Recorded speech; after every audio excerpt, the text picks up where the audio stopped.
Ladies and gentlemen, Landon Duckworth officially is a South Carolina Gamecock. We are going to be going over instant reactions and analysis in regards to Duckworth's commitment. We're going to continue to showcase what he has to offer at the end of the day. And we're going to take your calls. Here's the number down below: 225 892 2384, 225 892 2384. Welcome on in. This is South Carolina Live at the Voice of College Football. I'm your host, as always, Lucas Hill. Do us a favor, ladies and gentlemen. Hit the like, share, and subscribe button.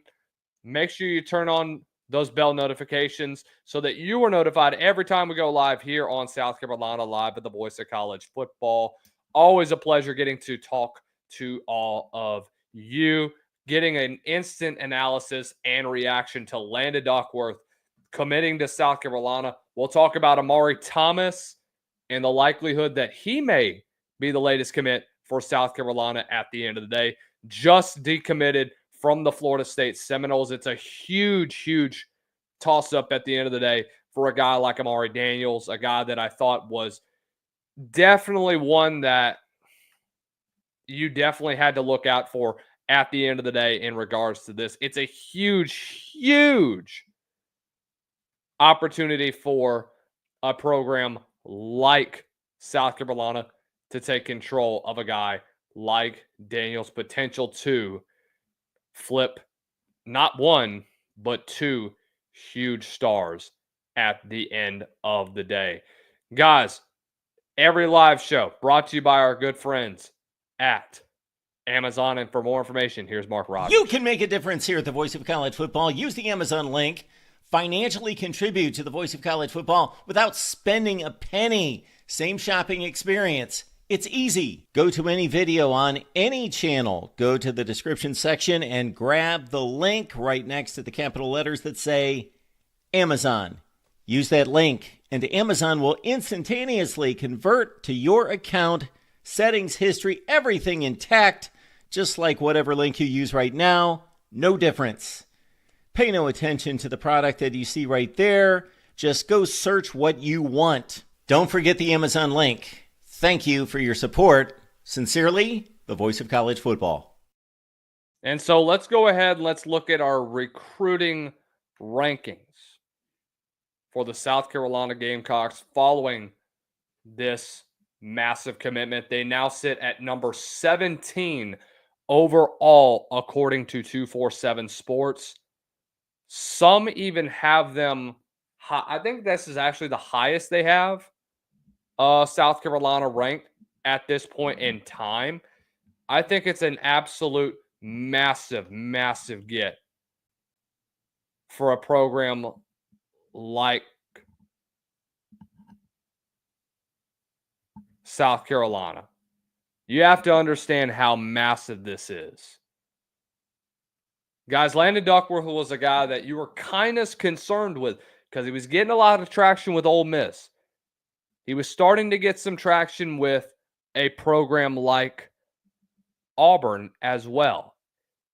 They made a late push for him at the end of the day, but I think the relationship that Duckworth built with a guy like Mike Shula, like Shane Beamer, was oh so important at the end of the day. So, guys, go ahead, take a look at this. We'll be right back.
Landon Duckworth is going to be the main reason why this class is going to continue strong. Landon Duckworth is going to be a big reason how this recruiting class is going to dominate for the next couple of years in South Carolina. And I am extremely, extremely excited for where the future of South Carolina is at with a kid like Landon Duckworth. He's an extremely valuable piece to your program, in my opinion. He is an extremely valuable piece to where the future of this recruiting class is going to be. I told you who was going to be your main guy that was going to be recruiting. It was C.K. Patterson.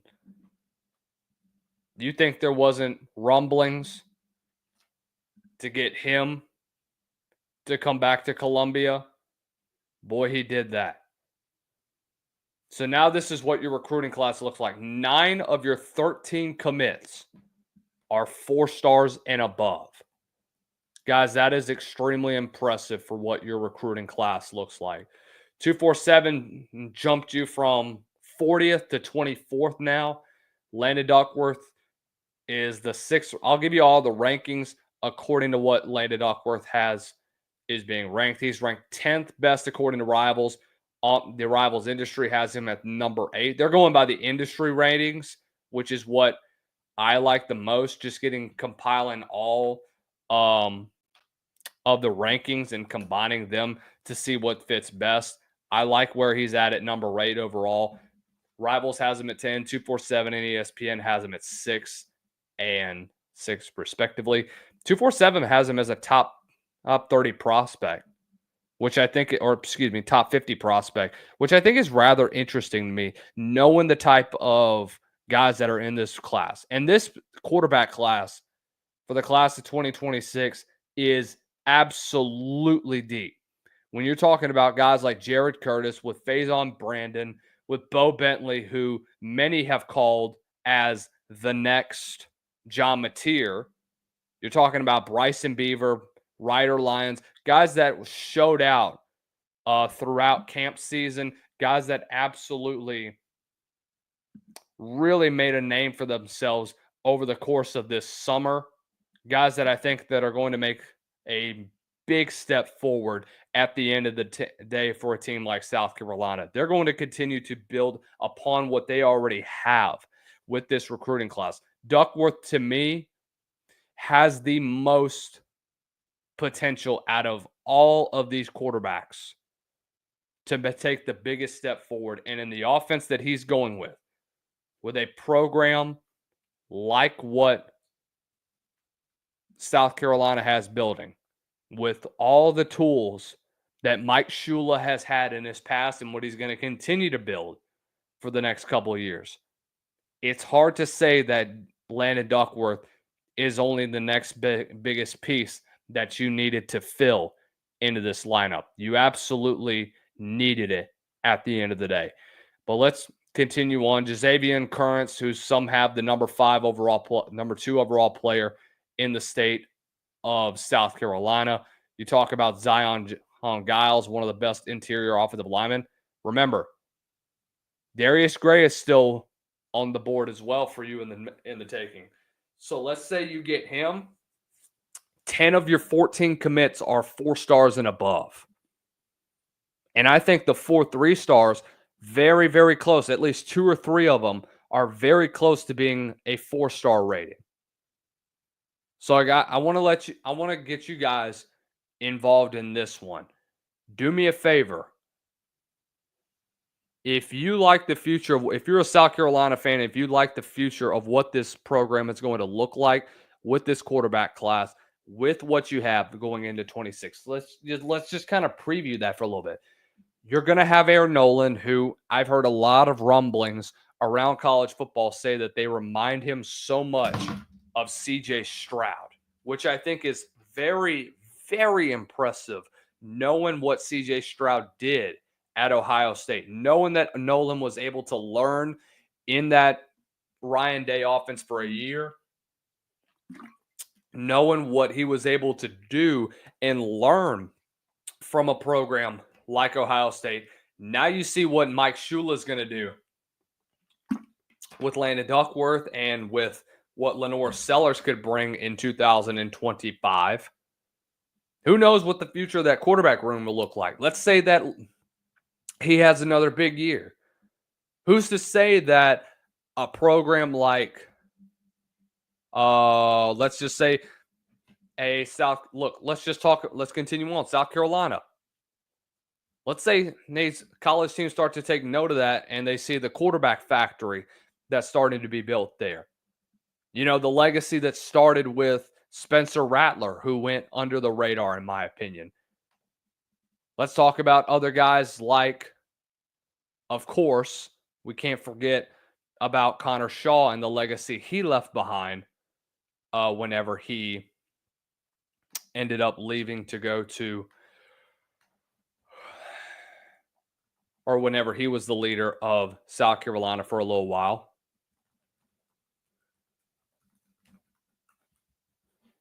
So what all else do you have in order for the future of this program? It's going to be one that, in my opinion, in my own personal opinion, the legacy that you may leave behind, and it all just depends on what Lenore Sellers does this year as well.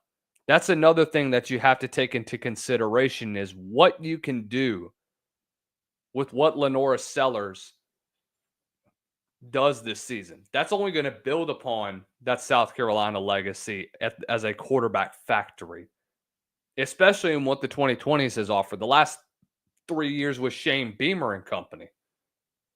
Say that continues to grow. What do you think of the future of that program and what it's going to look like?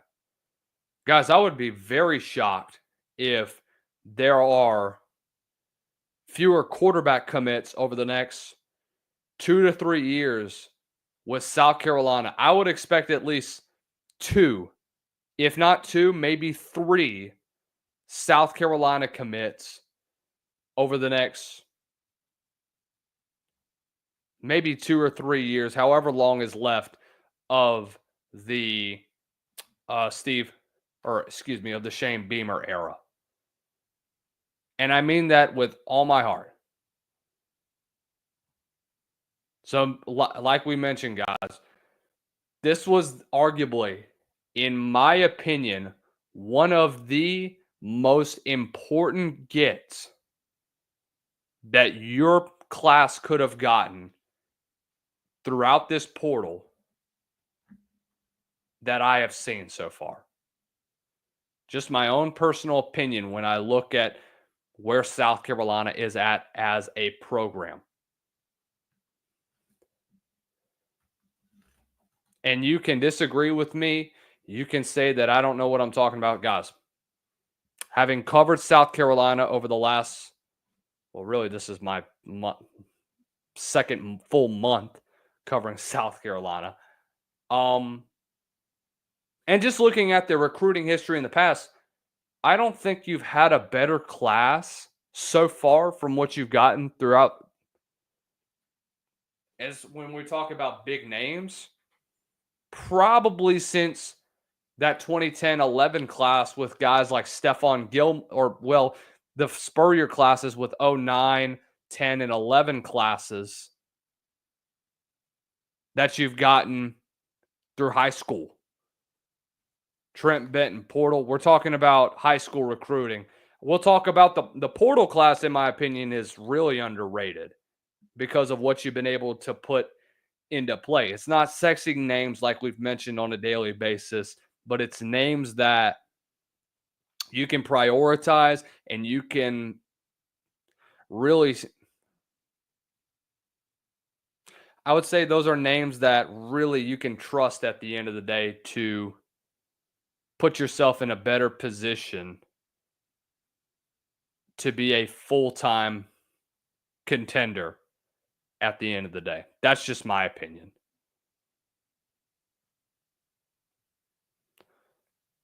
But yeah, man, that's the biggest thing that I have to say about this one. We'll talk about Amari Thomas and where he could end up. He's from Marianna High School out in Marianna, Florida, just decommitted from Florida State. Many people are saying that he could end up back at South Carolina. Let's say he does. Let's say that South Carolina is able to flip his commitment. He's already made an official visit there back in May. Said he had a great time there. Said he had a great connection with the coaches. Let's say he is to commit there. How much will this impact the offense? I think greatly.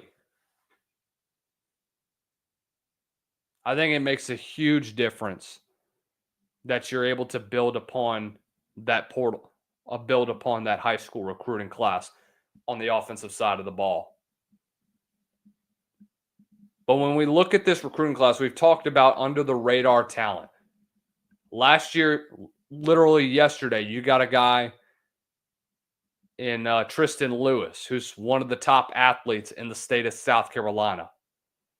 Many people have him pretty high as a future future talent for South Carolina.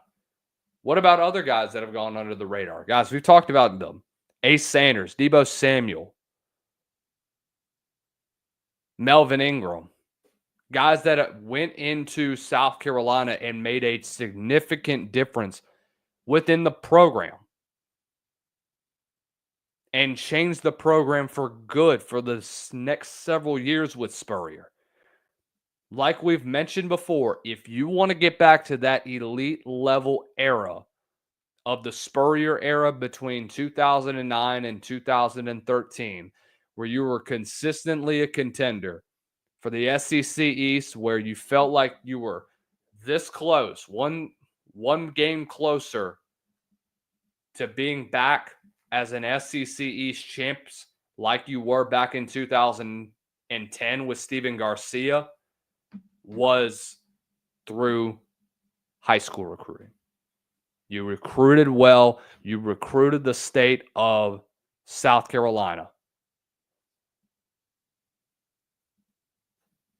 That's the biggest thing that I have to say when it comes to a program like South Carolina, is that your portal class and your high school recruiting is going to matter more than it ever has been at the end of the day. Earl Schubel, what's up, my man? Says, what's up? My takeaway from SEC Media Day is Mizzou's head coach is a joke. Eli Drinkwitz is ridiculous for thinking a 30-team playoff would be a perfect solution for the college football playoff. If we had, and we talked about this yesterday, Earl, I wish you would have been here for us talking about it yesterday, because you would have enjoyed it. The fact that a guy like Eli Drinkwitz has the audacity to talk with a guy like J.D. Pickell and say that we need to have 30 teams in the playoff is egregious. The fact that people are saying that the SEC needs to adapt and just go to nothing but conference games is egregious. That takes away the point of strength of schedule. That takes away the amount of money that could be generated from TV revenue. And it's a financial risk that these big-time schools are going to take. We got a phone call right now. Here we go. All right, you're on the phone with Lucas Hill. This is the South Carolina Live post call-in show. Who do we have the pleasure of speaking to? This is Mike. What's up, Mike? How are you this evening? Good. How are you? Good. What's on your mind tonight? I'm just loving this recruiting news. We're just getting better and better, aren't we? It's getting better, I will say that. People were they weren't very high earlier, a couple weeks ago when PJ Dean committed to Georgia, but I think I told you guys whenever he committed to Georgia, this was a recruiting class that is still going to get better and better.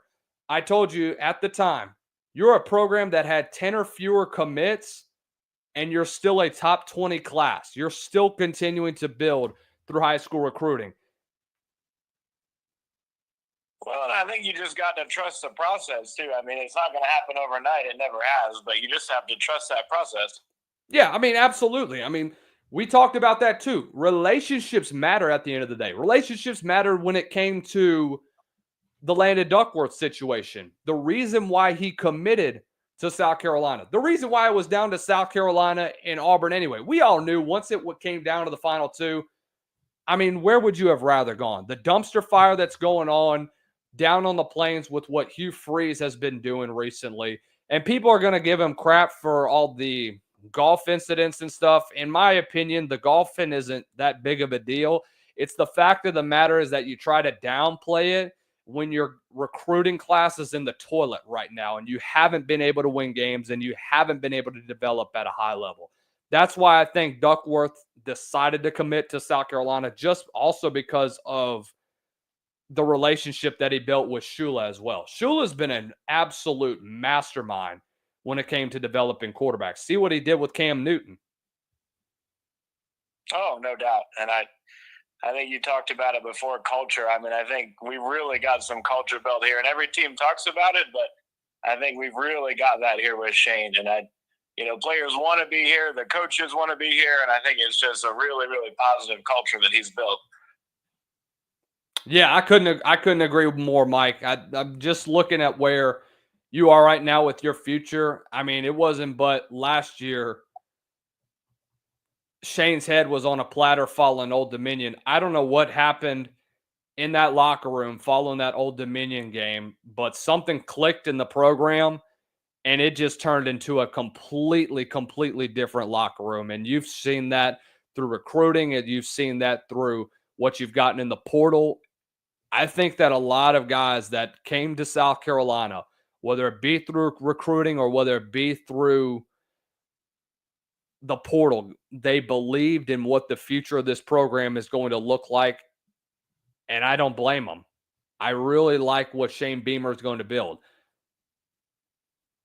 Well, and I think that's how you compete with some of these other teams that have the tens of millions of dollars of NIL that we just might not have. But yeah, if you can build that culture, that's how you compete with that. Exactly. I mean, that's why we say relationships matter at the end of the day. And Steve Sarkisian made a great point through at SEC Media Days when he talked about how we don't want guys that are just here for NIL. And that may be the case, but he's also referring to the relationship, that aspect of the case. Mike, let me ask you a question. Are you in a relationship right now? Yeah. What matters when it comes to a relationship? What is the ultimate thing that matters most when it comes to building relationships? It doesn't matter if it's with your girlfriend, your coworkers, doesn't matter whatever. What is the number one thing that matters in a relationship? Well, I think it's got to be genuine. Thank you. And that's what you've seen with this coaching staff, with all these recruits that are coming in and with all these portal guys. They're genuine with their time with them. That's why you saw a guy like Lenore Sellers reject an $8 million offer to go play elsewhere because they were genuine with him.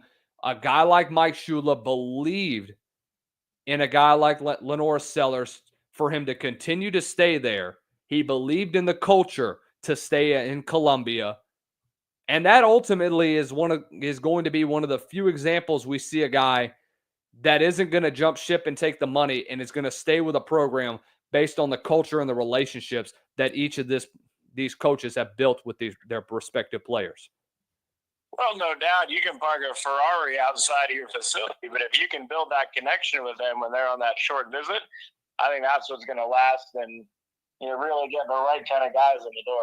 Yeah, I think one of the best examples that you just kind of pointed out to, not just the Ferraris, I would say the Jaden Rashada incident was one case.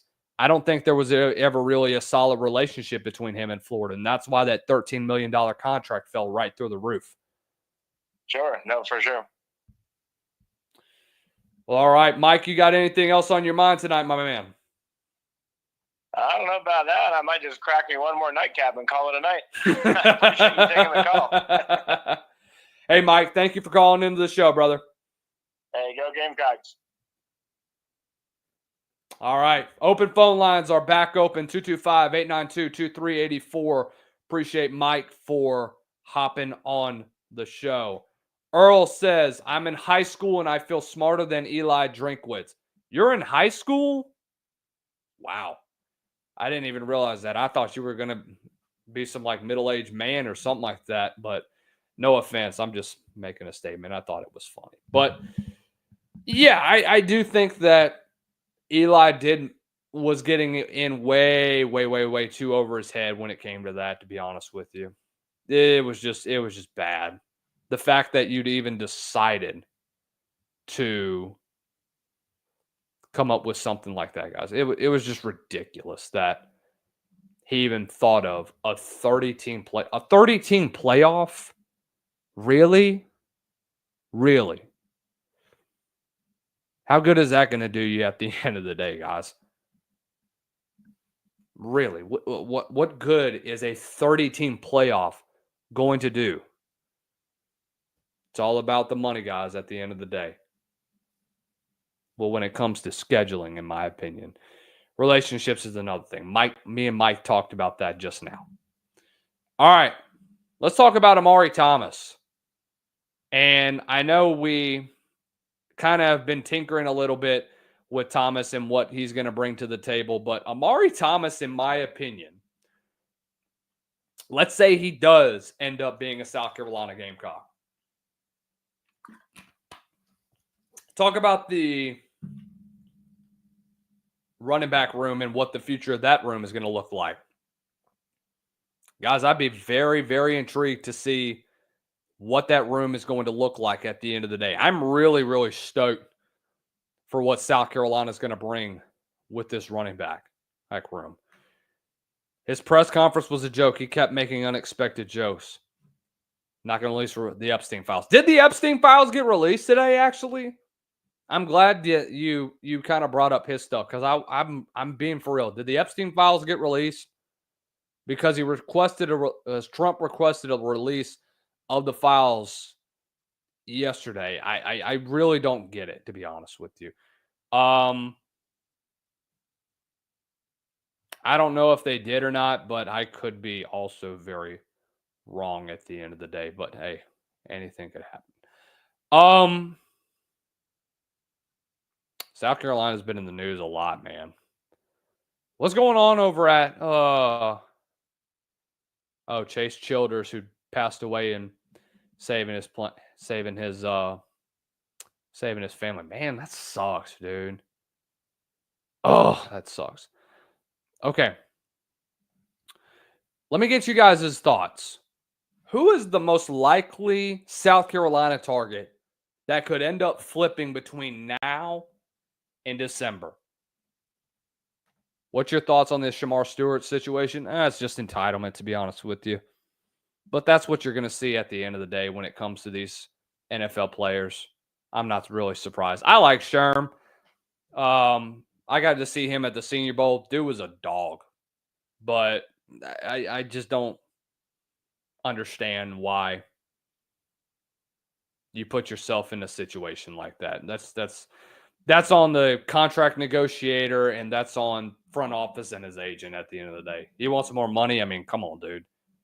How much money were you making in freaking college? But regardless of that, who is the likely target that you guys have at the end of the day that could end up flipping to South Carolina between now and December?